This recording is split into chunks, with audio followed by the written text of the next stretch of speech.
brought to you by New Media, spelled Numedia, the streaming media company that's taking on the big cable and satellite providers. If your cable bill has gotten out of control, listen up. You can get this amazing app at getnewmedia.com. It works on your TV with Amazon Fire Sticks and on tablets, phones, and devices. It's a convenient and cost-effective way to watch live HD TV and all your favorite premium channels. This isn't your typical TV app, like, those big companies. New Media has 2,000 channels with all the bells and whistles for one low price. You'll get beautiful live HD TV, over 100 children's news and entertainment channels, premium movie channels like Showtime, Cinemax, Stars, and HBO, dozens of sports channels. You'll never miss a game. A huge selection of international channels, something for everyone. Pay-per-view is also included in the New Media package. There are no long contracts. It's pay-as-you-go, no hidden fees, or TV box rentals. As a New Media member, you can use this app on up to 5 TVs or devices. The main requirement is a solid internet connection. That's it. GetNewMedia.com is the website to get all this for only $49.95 per month. That's GetNewMedia.com. You'll thank me later. Welcome to Oh Hell No with Nicole.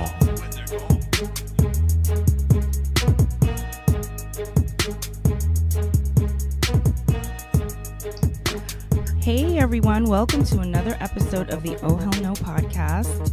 Today I have Dr. Timothy Jennings. He is a psychiatrist, an international speaker, and an author.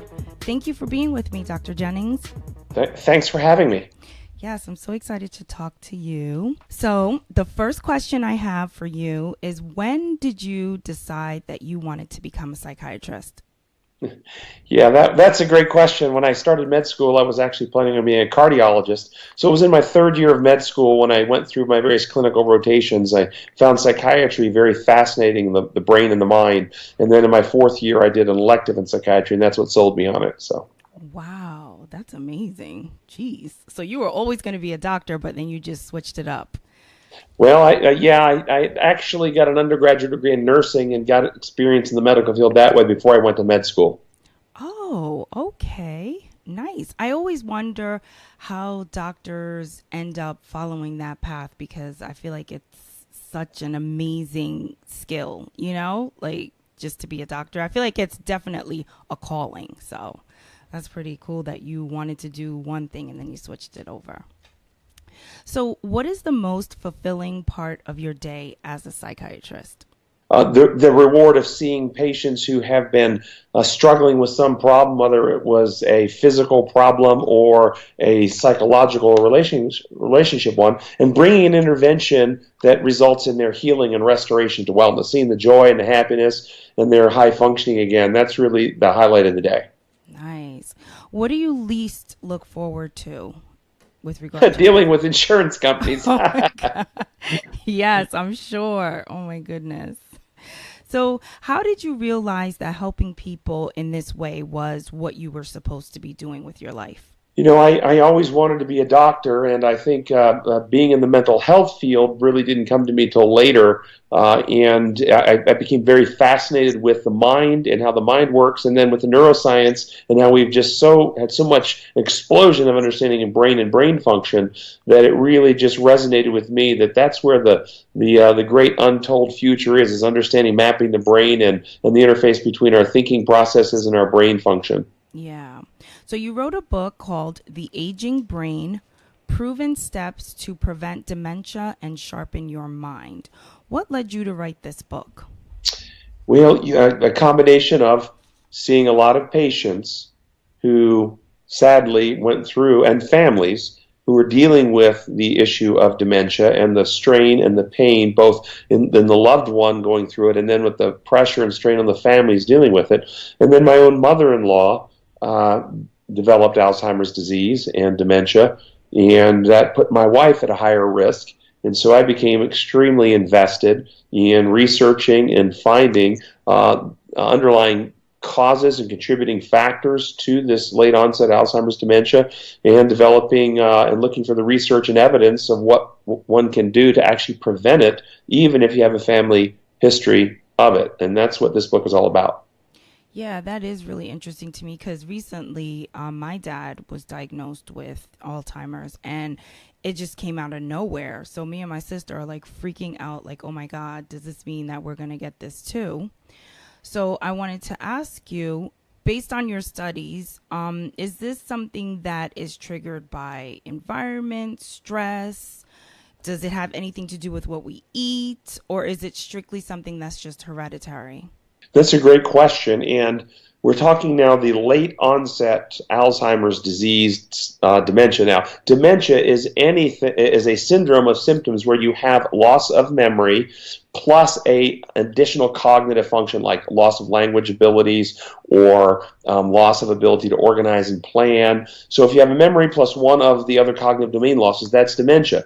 Anything that damages the brain can cause dementia. So in this particular case, we're talking Alzheimer's disease, which damages the brain, resulting in Alzheimer's dementia. The Parkinson's disease can damage the brain, different pathology, different reason, and you can get Parkinson's dementia. Or vascular disease with tiny strokes can damage the brain. You get vascular dementia. So the dementia is the syndrome of functional loss, whereas the underlying disease is what damages the brain. So we're talking right now late onset, which is after age 65, Alzheimer's disease. And so your question then related to late onset Alzheimer's disease, is it genetic?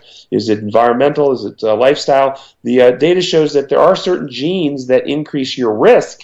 And if you have that gene constellation, and it's ApoE4 gene, if you have the two versions of that particular gene, that increases your risk of Alzheimer's disease about 50 to 60%. However, those genes alone are not sufficient to develop.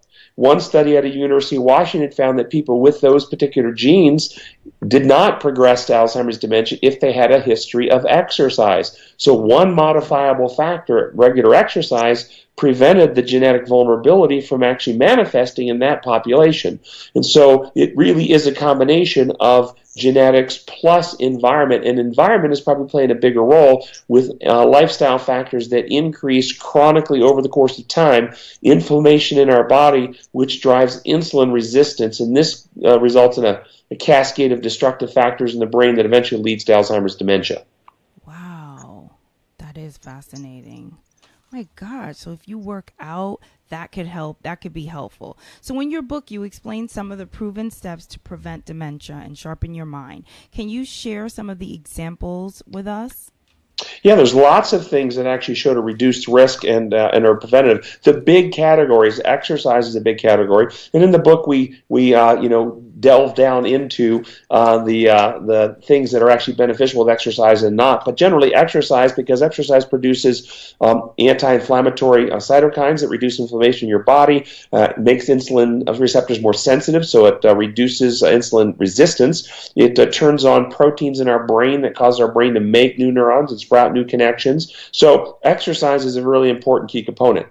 The second big component is dietary habits. And diets that are high in trans fats, junk food, sugars, high fructose corn syrup, these types of diets increase your risk of dementia, whereas either the Mediterranean diet or diets high in fruits, nuts, grains, vegetables, lots of fresh produce, reduce your risk of dementia. And this has been studied across multiple population groups and with consistent findings.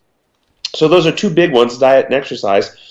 And then other things that you can do, and stress management is the third big one, learning how to modulate your mental stress and how to unwind and relax, because chronic mental stress activates your brain's stress circuitry, which drives inflammation in the body. You get higher heart rate, higher blood pressure, inflammatory cascades, which can drive insulin resistance, and this cascade of events that I described in the book that ultimately leads to Alzheimer's dementia. So the big three categories are exercise, stress management, and healthy diet.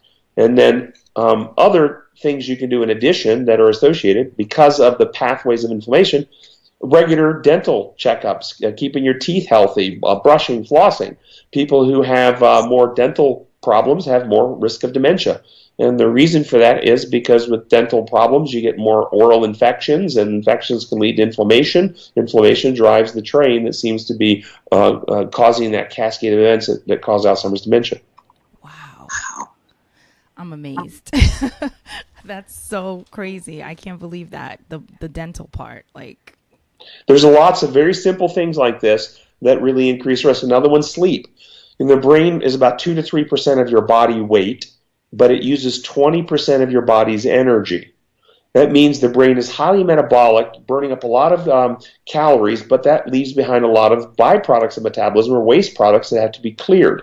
It is during sleep at night that your neurons actually shrink or contract and expel the waste products out of the inside of the neurons into the cerebral spinal fluid so it can be cleared from your body. If you don't get adequate sleep on a nightly basis, then over the course of years, the byproducts of metabolism can increase in your brain, increasing oxidative stress and inflammation in the brain, and increase your risk of dementia.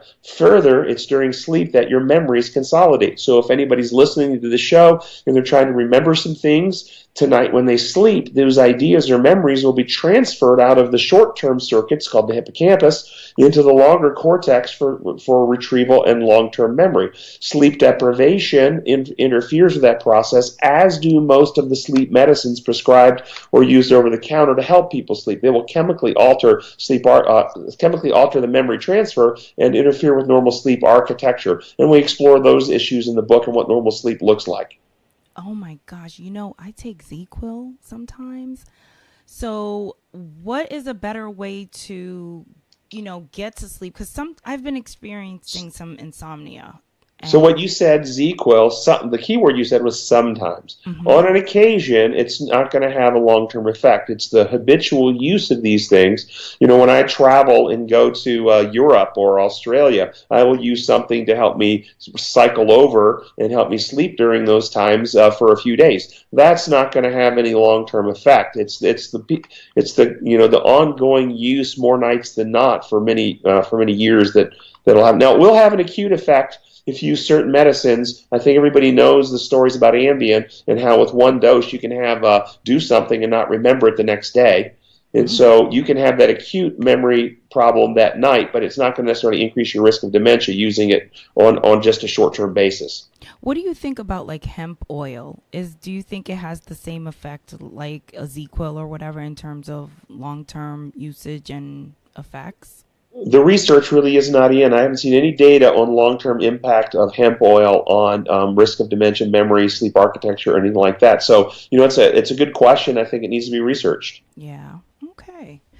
All right. So, mental illness has been a really hot topic lately, because a lot of people have been coming out and saying, hey, I have mental illness, or we've been seeing a lot of people committing suicide with, the latest, 2 celebrities that committed suicide, Kate Spade and then the Anthony Bourdain.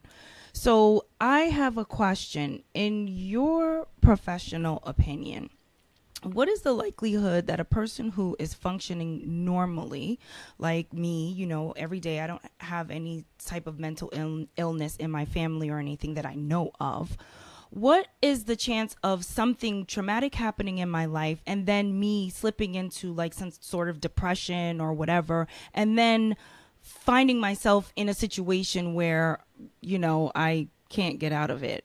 So, a couple of different questions there. I can't give you a statistical chance of what that could be like, but any human being on Earth can have a constellation of variables hit them that can result in experiencing major depression, because major depression is dysfunction of brain, and that can be triggered by a variety of factors. For instance, severe hypothyroidism. Anybody who got a severe hypothyroidism could end up depressed along with their hypothyroidism. Untreated sleep apnea could lead to depression. Cancers are known to trigger depression. So severe trauma or brain injury could trigger depression. So any human being could have some, even without a family history, some events hit them in such a way that could result in a depression. That's possible. The risk of having it without one of these other variables impacting on you is related to family history. And so if you have a very strong family history, then it takes less so-called hits or stressors to push you over the edge into depression, but anybody can have that experience happen to them.